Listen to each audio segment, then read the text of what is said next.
আসসালামু আলাইকুম ভাই। আমার প্রশ্নটা হলো, আল্লাহ সুবহানাহু ওয়া তাআলা কেন আমাদের দোয়া বা প্রার্থনার সবগুলোর উত্তর দেন না অথবা পূরণ করেন না?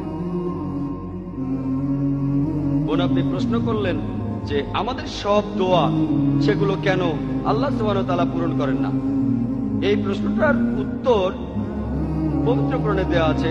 সূরা বাকারার 216 নম্বর আয়াতে উল্লেখ করা হয়েছে, বলা হয়েছে এটা হতে পারে তোমরা যেটা অপছন্দ করো সেটা তোমাদের জন্য কল্যাণকর, আর যেটা পছন্দ করো সেটা অকল্যাণকর।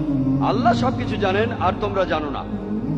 আল্লাহ পবিত্র কোরআনে বলছেন এটা সম্ভব, তোমরা যেটা অপছন্দ করো সেটাই কল্যাণকর, আর যেটা পছন্দ করো সেটা অকল্যাণকর।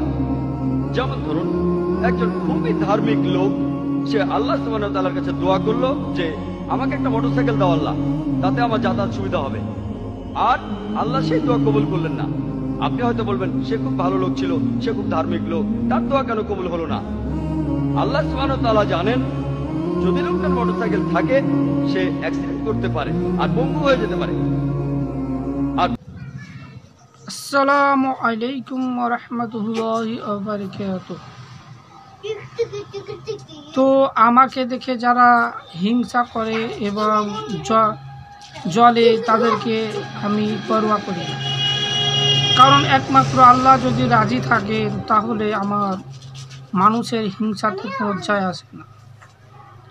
এবং পরকালে যদি আমি শান্তি পাই তাহলে এই দুনিয়ার শান্তি আমার চাই না। আল্লাহ তাআলা ভাগবতে যা রেখেছেন সেটাই আমার জন্য যথেষ্ট। এবং আমাদের এই দুনিয়াটা স্বার্থপরের দুনিয়া, এখানে টাকা থাকলে তার সম্মান আছে এবং টাকা না থাকলে তার কোনো সম্মান নেই। তাহলে আমাদেরকে এই পরকালী মুখী হতে হবে এবং এই ভাগ্য আল্লাহ তাআলা আমাদেরকে মুসলিম করেছেন, এটা আমাদের সৌভাগ্য। তাই